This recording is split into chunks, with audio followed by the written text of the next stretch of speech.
Inspiring interviews with today's top landlords. This is the Rental Income Podcast. And now, Dan Lane. Jesse, you don't have the highest paying job in the world. You're a sixth grade teacher, but you have some pretty big goals. What are you working on? Well, I guess starting at the beginning, when I first became, a teacher, I had kind of a rough couple of first years, which I think a lot of people experience that.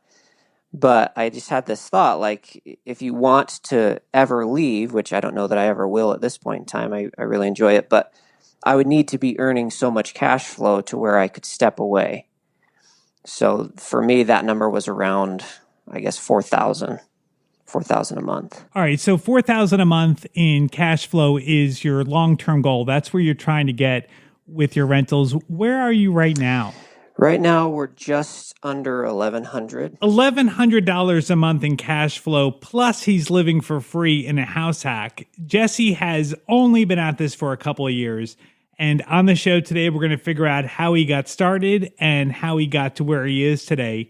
Joining us on the show today from Colorado is Jesse Beynon. We'll take a really quick break to thank our sponsors. We'll come right back and we'll meet Jesse. The first step in buying a rental property is to get pre-qualified. And I would suggest you work with a lender that specializes in working with investors, because the last thing you want to have happen is to get to closing and find out the money's not there and you can't close. The lender that I recommend is Chaley Ridge from Ridge Lending Group. She's a nationwide lender and she'll pre-qualify you for free if you mention Rental Income Podcast. Find out more today. Contact Chaley at ridgelendinggroup.com. That's RIDGE lendinggroup.com. NMLS 42056. A good deal on a rental property isn't going to last very long. To win properties today, you need to move quickly when a deal comes on the market, but it takes time to analyze a property. I want to let you know about an app where you can analyze deals on your phone in seconds. It's called Ask Rick. That's RIC for Rental Income Calculator. You can analyze a deal with the push of a button. You can figure out the rent, your mortgage payment, your expenses, and figure out the cash flow. If the numbers make sense, you can make an offer right there on the app, or you can send a calendar invite to your agent to see the property in person. Ask Rick is currently offering a free 7-day trial. Just search for Ask Rick in the App Store or go to Just Ask Rick. That's RIC.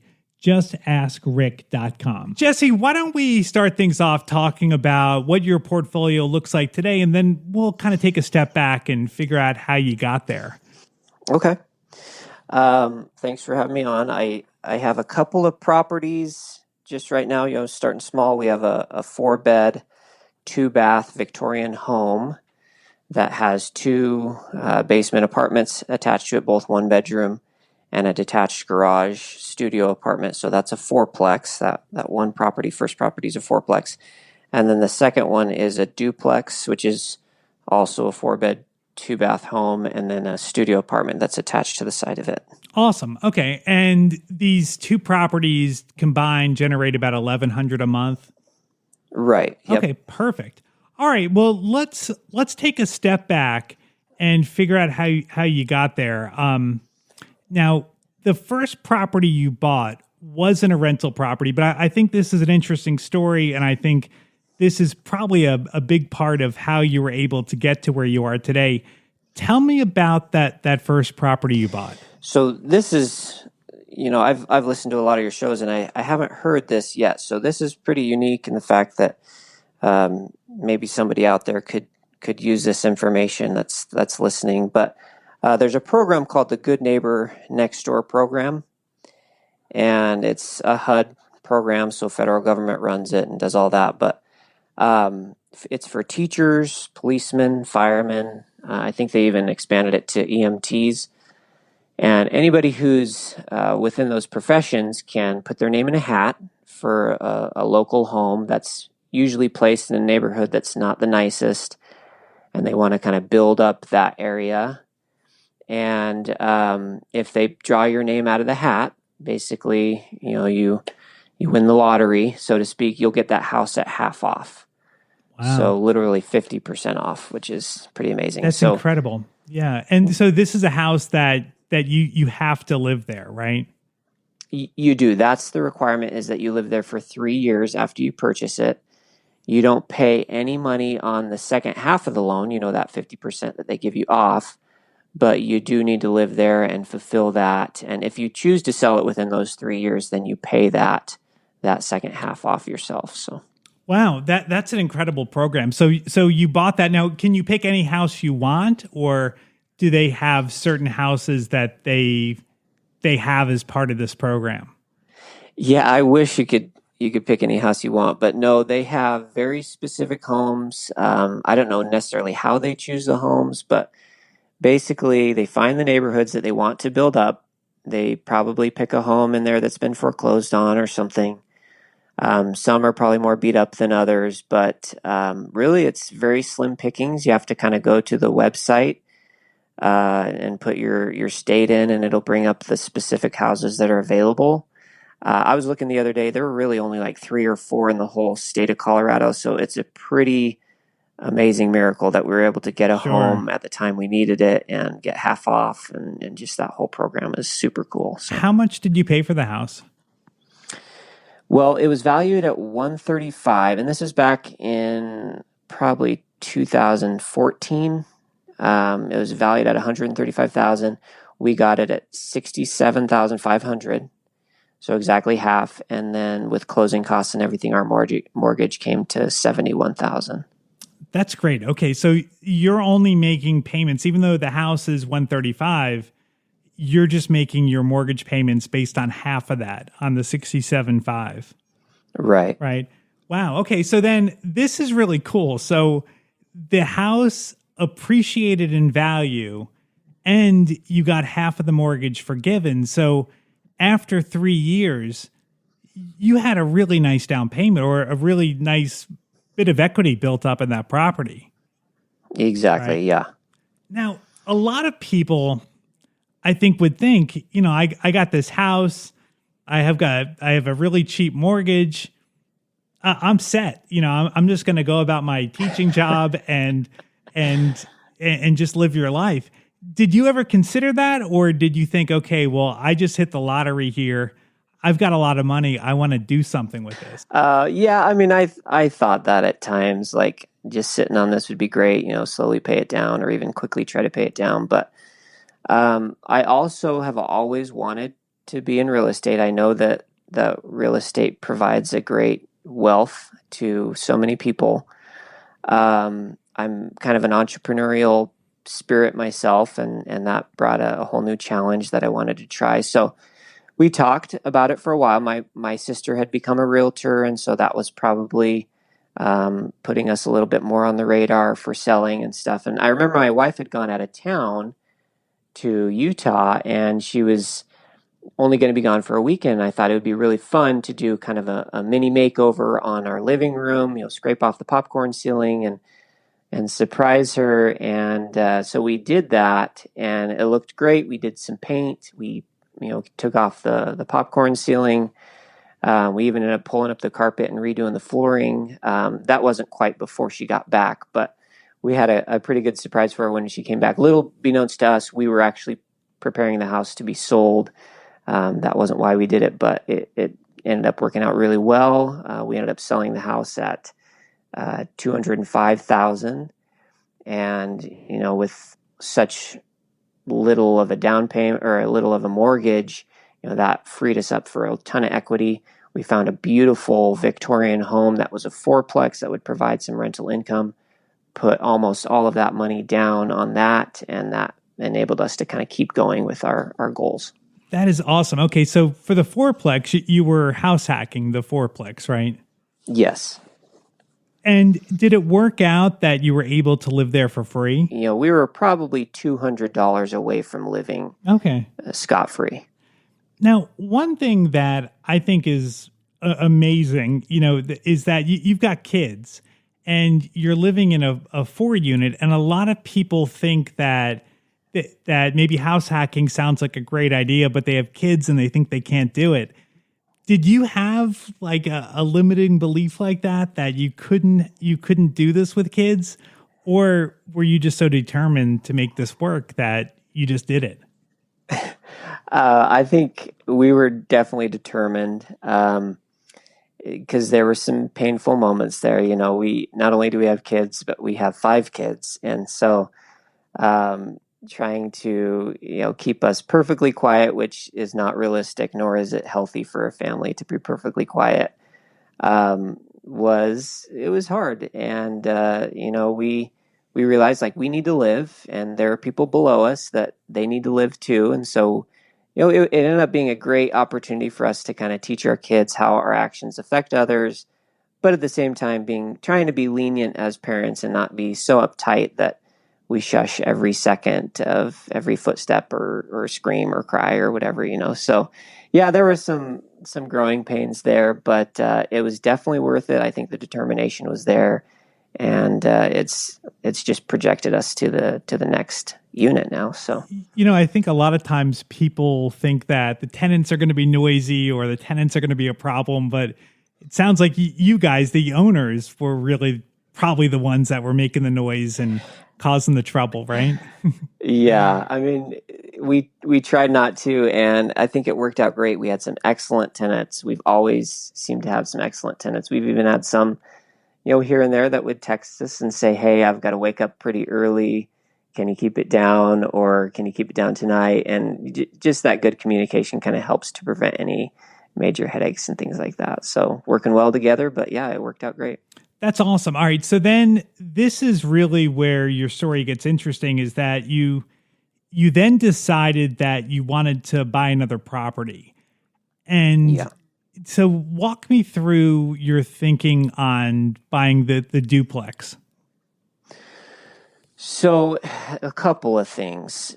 Number one, our home where we were at, which is the fourplex, the old Victorian home, was such a beautiful home. I really never felt like I deserved something that nice or thought I would live in something that nice. But my sister was a realtor, Darcy Case, with Red Compass, and she, had found this and helped us to get into it.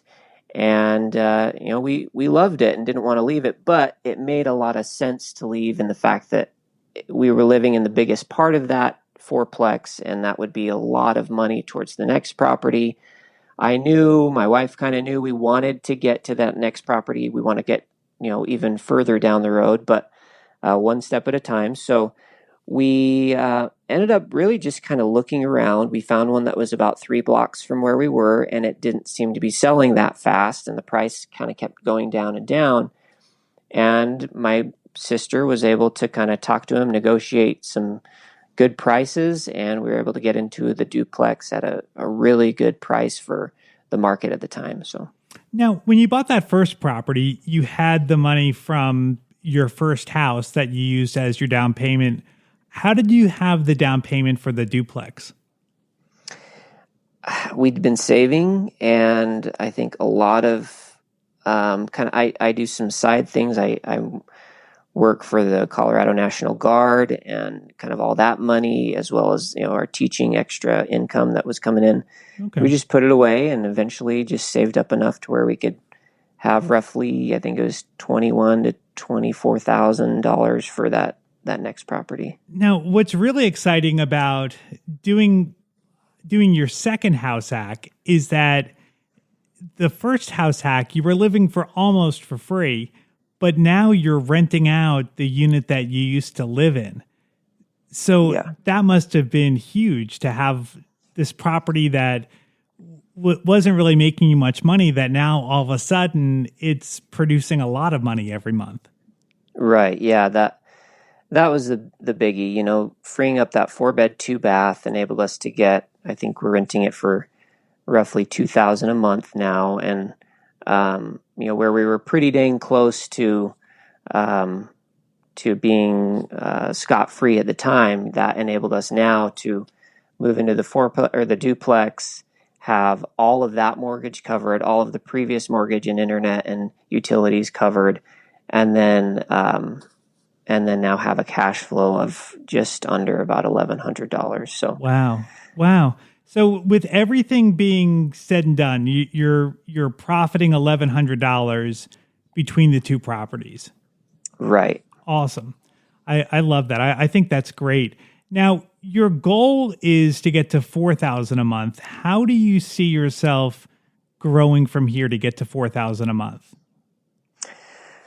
Well, we're probably roughly one property a year is what we need to work toward. We sat down with my sister and her husband, and they're both pretty business minded, and we said we want to put together a 10-year plan. We talked about cash flow. We talked about how many properties we'd need. And so ultimately, by the end of those 10 years, we should be around 4,000. Now, we may not stop there. Like, we may continue. But as far as planning goes, we've only kind of planned out the next 10 years. So probably end up having, I think we equated it to, and this could be units or this could be properties, but about 12 total units or properties. And that would probably put us at about $4,000 cash flow. Do you want? I could be wrong a little bit there, but that's kind of what we figured. Do you want to keep doing house hacks, or do you see yourself buying more traditional? I guess, did I hit something there? Are you kind of at your wit's end with the house hack? I think we're to the point where we have loved our tenants. We've had excellent tenants. I feel like this show in particular has really helped me to help my wife and I choose really good tenants and kind of screen appropriately and make sure we have good tenants. But at the same time, there's always a little bit of a stress there. There's always a little bit of in the back of your mind, you're thinking about, can this be heard from our tenants? Are my kids, or am I too loud, or whatever? And I think we're ready for a little bit more privacy. And moving in general is not the most enjoyable thing. So probably those two things, just wanting a little more privacy and not wanting to move our stuff again, are the two factors there. So we may try to find an investment, and we may try to find a property, one that we don't move into, and we may try to find a property that's maybe a single family or something where we have a little more privacy without a tenant sharing a wall with us. Do you feel like it's a big sacrifice? Yeah, I mean, it was easier at the start, right? I mean, everything's always easier at the start. And then the longer it wears on you, you start to realize, like, I guess I could do without a shared wall right now, or I could do without a shared wall with my kids' room being connected to the studio apartment or something like that. So, yeah, it's been a sacrifice. It hasn't at all been terrible. We've absolutely enjoyed it, but there's definitely a sacrifice there. Yeah. Well, I mean, I think you're going to be able to keep going here. And the great thing is you've got this money-making machine that is spitting out $1,100 a month. And it's like, if you do nothing else, you're making $1,100 a month, plus whatever you can save from your side jobs and your teaching jobs. If you guys just keep saving and keep on buying one property a year, I think you're going to get there. And I think you're going to get there in a lot quicker than 10 years. Yeah. And honestly, I kind of feel the same way. I feel like in these couple of years that we've had these two properties, we just got this one right basically at the end of the second year of the first. Man, I'm just starting to see how fast this can snowball and how quickly we could get to our 10-year goal. When we expect it to take 10 years, maybe it takes 4 or 5. I don't know. But yeah, it could be quick. You guys are saving a lot of money. You're living for free. I think if you just keep doing exactly what you're doing, you're going to get to 4,000 a month in cash flow in way quicker than 10 years. What a great story. Jesse, thank you so much for coming on the podcast. I really appreciate it. If Jesse inspired you and you're ready to buy your first rental, or you want to add to your portfolio, the lender that I recommend is Chaley Ridge. She's a nationwide lender, and she specializes in helping investors finance rental properties. She has a ton of different loan programs, and she can find something customized to you for your situation. If you want to find out more or set up a time to talk to Chaley personally, just go to ridgelendinggroup.com. That's RIDGE lendinggroup.com. If you mention Rental Income Podcast, she will waive all the pre-qualification fees. NMLS 42056. Thank you so much for listening to the podcast today. We'll be back with a new episode next Tuesday. My name is Dan Lane, and this has been the Rental Income Podcast.